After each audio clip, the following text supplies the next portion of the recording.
India ने इस साल 21,000 करोड़ के डिफेंस इक्विपमेंट एक्सपोर्ट किए हैं। ये इंडिया के इस सेक्टर की बहुत बड़ी अचीवमेंट है, बहुत बड़ी कामयाबी है। ये जो नरेंद्र मोदी, इसको मैं तो गुजरात का कसाई कहती हूँ, आम अल्फाज में गुजरात का कसाब, गुजरात का कसाई नरेंद्र मोदी दोनों हाथों से दौलत समेटने में मसरूफ है। जंगी जुनून में मुब्तला है नरेंद्र मोदी, हथियारों के हसूल पर भी बेतहाशा पैसा लुटाता है। ये इंडियन आर्मी ने ब्राह्मोस मिसाइल की अगर हम बात करें, सुपरसोनिक क्रूज मिसाइल आज कामयाबी के साथ लॉन्च किया है, उसका टेस्ट किया है। अकेला महाराष्ट्र आप जैसे 20 पाकिस्तान को चला देगा, अकेला महाराष्ट्र। अब आप सोचिए 1.25 करोड़ जो है पॉपुलेशन है वहां पर। माशी मसाइल के हवाले से गुफ्तगू करते हुए वजीर दिफा ख्वाजा आसिफ ने कहा है कि उनके ख्याल में पाकिस्तान दिवालिया हो चुका है, अवाम को फौरी रिलीफ नहीं दिया जा सकता। ये जो अफ़गान हुकूमत है वो हिंदुस्तान से बात करेगी, लेकिन अब भी बात तो हो रही है, उसको तो हम नहीं रोक सके, लेकिन हमें उसके बदले में जो मिला वो भी यही लाशें हैं जिनको हमें उठाना पड़ रहा है, चाहे वो सिक्योरिटी फोर्सेस की हों, ये कीमती जानें हैं। हमेशा ये इस्लामी कल्चर और इस्लामी ममालिक की बात कर कर के हम आइसोलेट हो गए। हमें ये लगता था कि सिर्फ इस्लाम के नाम पर ही तमाम ममालिक हमें अपना लेंगे, लेकिन पोटेंशली तौर पर हमने कुछ किया नहीं है। पाकिस्तान का वजीर दिफा ये अगर कहेगा कि पाकिस्तान दिवालिया हो चुका, तो कौन यहाँ आएगा, कौन इन्वेस्ट करेगा, पाकिस्तान का अपना कौन बंदा इन्वेस्ट करेगा। मोदी ने अपने दोस्त पर नवाजिशात की बारिश कर दी।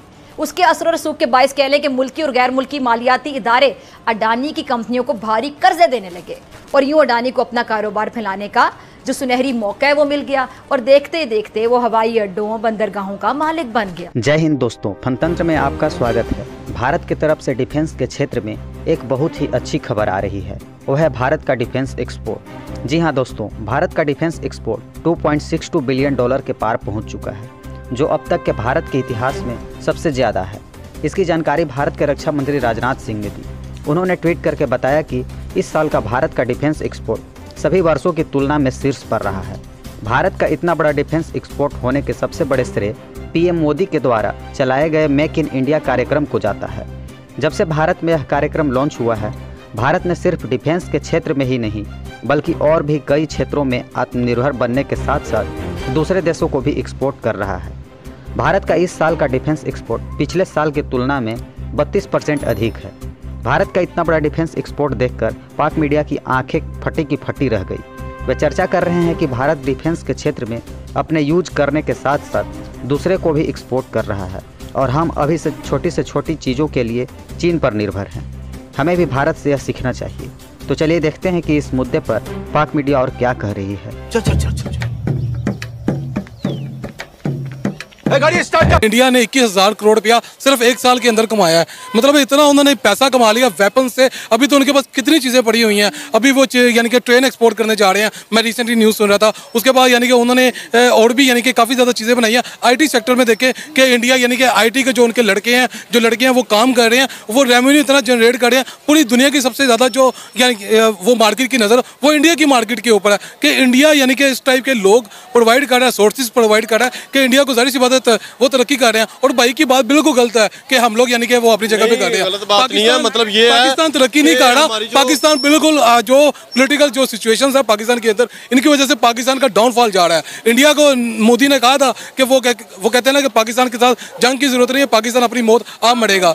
बिल्कुल इस तरह के जब मोदी ने बयान दिया था, हमारे जो दिल थे बड़े यानी कि जख्मी हुए थे, हमें बड़ी तकलीफ हुई थी। लेकिन आज उसकी जो बातें हैं वो कहीं किसी हद तक हमें सच भी लगने लगी है। क्यों? क्योंकि हमारे पास जो मुल्क के हालात जा रहे हैं आपके सामने। पेट्रोल अभी पता चला कि 8 रुपये महंगा हो गया। मतलब पेट्रोल इस टाइम 290 रुपये से ऊपर जा चुका हुआ है। ये आज के दिन की बात है। तो किस तरह यहाँ पे लोग सर्वाइव कर रहे हैं। लोग बिलीव करें, मैं कल एक मुझे लड़का मिला, वो उबर चलाता है। वो कहता है भाई साहब मेरे इतने हालात मुश्किल हो चुके हुए हैं कि मेरे घर के मैं उबर से जो कमाता हूँ उससे खाली मेरा पेट्रोल ही निकलता है। मेरे घर के खर्चे नहीं निकलते, मेरी बीवी हैं, मेरे बच्चे हैं, उनके खर्चे नहीं निकलते। देखिए कामरान, अभी ये एक सेक्टर है, अभी ये डिफेंस वेपन्स का सेक्टर है, डिफेंस मैन्युफैक्चरिंग का सेक्टर है, जिससे इंडिया ने 21,000 करोड़ जो है अर्न किया है एक्सपोर्ट करके। इसके अलावा आईटी देख लें, उनके मेरा ख्याल है टेक्सटाइल इंडस्ट्री देख लें। इंडिया अब हर चीज़ ना सिर्फ अपने मुल्क में बना रहा है बल्कि एक्सपोर्ट भी कर रहा है। और इसके साथ एक और बहुत बड़ी न्यूज़ सामने आई है कि इंडियन नेवी ने आज ही ब्राह्मोस का सुपरसोनिक क्रूज मिसाइल भी जो है सक्सेसफुली लॉन्च किया है।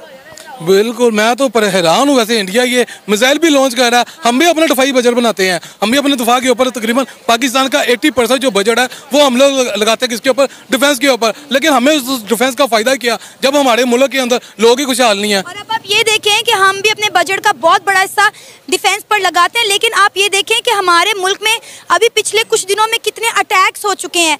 मतलब हम कहते हैं कि हमारी पाकिस्तान की जो आर्मी है दुनिया की नंबर 1 आर्मी है, नो डाउट हम अपनी आर्मी की बहुत इज्जत करते हैं, बहुत रिस्पेक्ट करते हैं, लेकिन आप ये देखें कि पिछले कुछ दिनों में पाकिस्तान पर किन किन ममालिक की जानिब से अटैक हुए हैं, हमें मुंह की खानी पड़ रही है हर जगह। ये वजीर दिफा साहब जो वजीर खारजा भी रह चुके हैं, वो समझते हैं कि शायद मीडिया पर कोई जुगतों का कंपटीशन चल रहा है।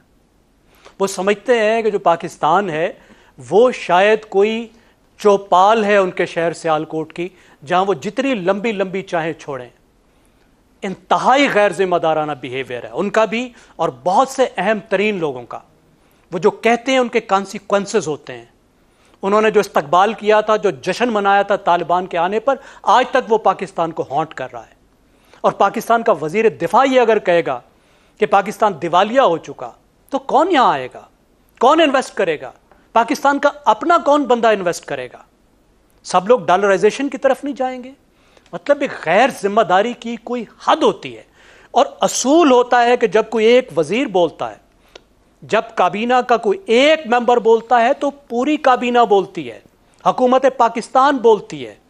एक काबीना के मेंबर का बोलना पूरी हुकूमत के बोलने के मुतरादिफ समझा जाता है, ये असूल है। और हुकूमत पाकिस्तान ये कह रही है बज़बाने जनाब ख्वाजा आसिफ कि पाकिस्तान दिवालिया हो गया। और बाबा जी को खुदा दा खौफ करो, इस मुल्क का कुछ सोचो। मुझे समझ नहीं आती कि ये बीमारी पाकिस्तान में क्या लगी है। जिस तरफ देखो यही बात है कि जो मुंह में आया वो बोलना है। देखिए, महंगाई की जो बात हुई, 2 बातें शहजाद साहब ने की, मैं एक तीसरी चीज ऐड करूंगा, मेरे ख्याल में बहुत ही आजकल अहम हो चुकी है। वो हो गई है मॉनेटरी सप्लाई, पैसे ज्यादा पैसे छापना। जो हुकूमत जो है वो क्या तरीका कार कर रही है, इस पर रिसर्च भी आई है, रिपोर्ट्स भी आई हैं। स्टेट बैंक नोट छाप छाप के बैंकों को देता है, वहां से हुकूमत वो उठाती है, उठा के खर्च करती है, पैसे फेंकती है। उस वजह से एक महंगाई का तूफान है। डॉलर तो इतने दिनों से नहीं बढ़ा, तो फिर ये महंगाई कहां से आ रही है? 23% महंगाई कहां से आ रही है? पाकिस्तान की अपनी चीजें क्यों महंगी हैं? ये पाकिस्तान में उगने वाली सब्जी और फल क्यों महंगे हैं? उसकी वजह है मनी सप्लाई, कि जो नोट छाप छाप के फेंक रहे हैं। अब देखिए, बिजली की बात हुई, क्या किया गया? बिजली घर बनाए गए, ये नहीं देखा गया कि बिजली कितनी बनेगी, ये नहीं देखा गया कि बिजली किस किस चीज से बनेगी, इस बिजली को खर्च कैसे करना है, डिस्ट्रीब्यूशन का निजाम जो है वो नहीं बनाया गया, बिल वसूल करने का, पैसे जमा करने का निजाम नहीं बनाया गया, कोई रिफॉर्म्स नहीं की गई। जो बिजली के तकसीम कार इदारे हैं उनको सियासी खुशामदियों से भर दिया गया। जरा उनके बोर्ड्स आप देखें, नाम देखें, जरा पहचानिए उसमें किस तरह के बोर्ड्स भर्ती किए गए। ठीक है। अब उसका नतीजा क्या निकला कि 5,700 अरब का खिसारा दुरुस्त हो गया, बिजली और गैस में जमा हो गया। ठीक हो गया, जिसको सर्कुलर डेट कहते हैं, खिसारा है ये। और अगर तुम लोग नए हो तो सब्सक्राइब करो, वो जो लाल वाला बटन है उस पर फूट फेंक के मारो या फिर मोमबत्ती, मुझे नहीं पता, बस क्लिक हो जाना चाहिए।